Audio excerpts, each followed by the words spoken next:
Hey guys, welcome back. I know it's been a little while since we've done a video, but today we're going to be looking at this product right here. This is a Ghost 3.5 pound connector for a Glock. The gun I'm going to be trying it out on is this Glock 17. If you've seen my Glock 19 video, the one that I have set up as sort of a roll-in special, this gun looks very similar. I did these guns about the same time. This is a Gen 4 Glock 17. It's got a Brownells slide, an RMR cut slide, Brownells threaded barrel. It's got the same Holosun 507C that I have on the other Glock 19, and a Streamlight TLR1 HL. That's the 800 lumen light. So setup very similar. What I want to do today is just shoot this gun a little bit. I actually haven't been doing a whole lot of shooting lately, so my apologies if I'm a little rusty, but just shoot the gun a little bit, then take you with me to swap out that connector, and then come out and shoot it a little more. It's going to be a very subjective little range session, nothing scientific. I don't have a trigger pull gauge or anything like that. Just wanted to shoot around a little bit. I've never tried an aftermarket trigger enhancement of any kind really in a Glock, so I was just kind of curious. It's a pretty cheap part. There's no gunsmithing work that needs to be done. It's a drop-in connector, so I'm going to just shoot it, get some impressions just because I haven't been on this gun in a while, swap it out, and then see if I like it or don't like it, and let you guys come along for that. So.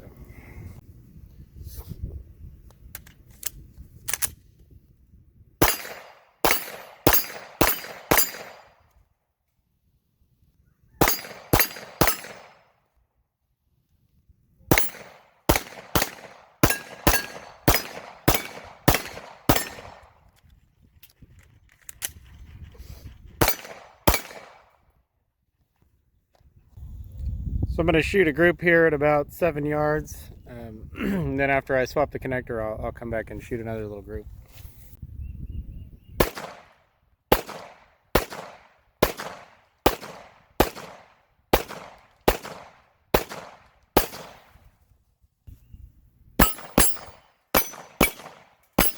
So to swap the connector on the Glock, pretty straightforward process. We've got the gun unloaded. We're going to go ahead and pull it apart. So all we've got to do is pull this trigger group out and swap out that connector. I have a Glock tool, but you can use a small punch or an Allen key or whatever you've got. So we'll go ahead and tear this thing down, swap that connector, and then we'll go shoot it again.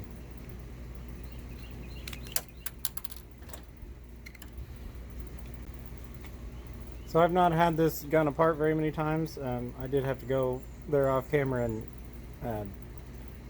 get a little elbow grease to drive out this locking block pin.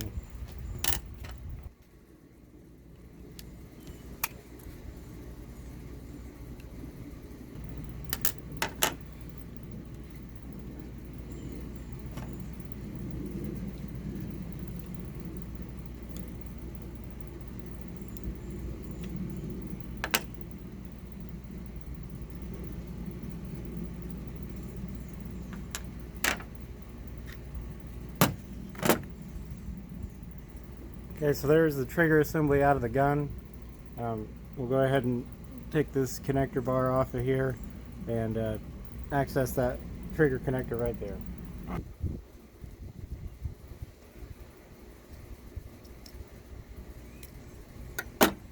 Okay, so there's the factory connector right there, and the Ghost connector right there. So if you guys haven't taken your Glock apart this far before, one little tip I'll give you is when you're putting it back together, put this top pin in first before you put in the slide stop, because that spring right up there, if you put the bottom pin in first, then you have to somehow find a way to push down the top of that spring to get that top pin in, where if you have the top pin in already, that spring just slides underneath there and you can drive that bottom pin in without any trouble. Okay, that's it. Everything back together. Ghost connector installed. We'll go ahead and throw the slide back on it, and we'll go out and do a little bit of shooting and see if there's any difference.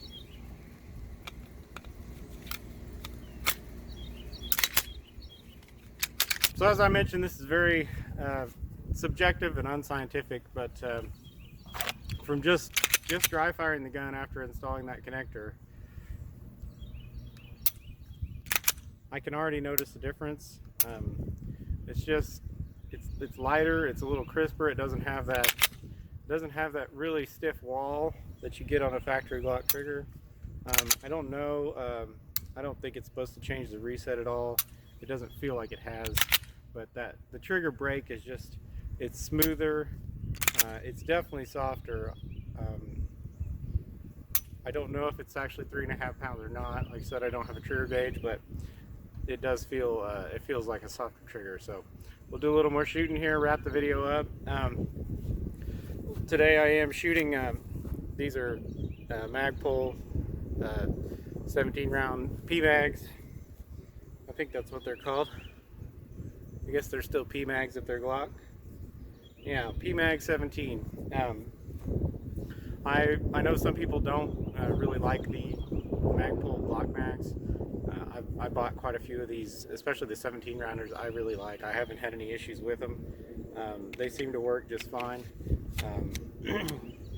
I'm using the same holster and mag pouch combo with the 17 that I use with my Roland Special 19, because that holster is actually for a Glock 34 length gun. So this gun fits and works in it just fine. A 17 is really a little too big for me to conceal. That's why I go with the 19. The reason I don't mind putting this aftermarket trigger part in here is this is not really a gun that I carry on a regular basis at all. So it's more of just like a kind of a range gun. I'll probably end up doing a little hunting with it since I've had the dot on it now. But it's just kind of a gun that I bought just because I wanted it. So anyway, we'll do a little shooting here, wrap this up, shoot another little group, give you my subjective thoughts at the end, and go from there.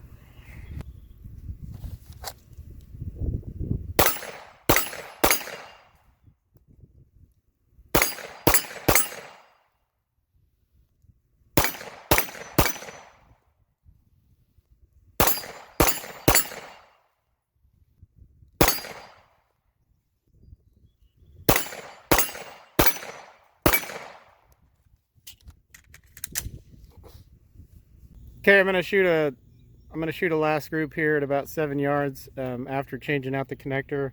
Again, not scientific, but just observation.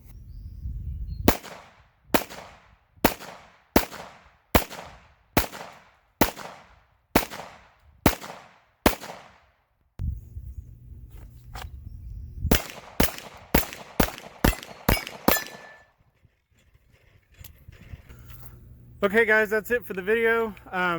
You know, going into this, I sort of thought, like I said, I've never tried any aftermarket trigger parts in any of my Glocks. I kind of thought going in that I was going to love it, and then I'm going to go out and buy this little upgrade for all my Glocks. I do notice that the trigger is, it seems softer. It's a little more precise. Like I said, it doesn't have that wall.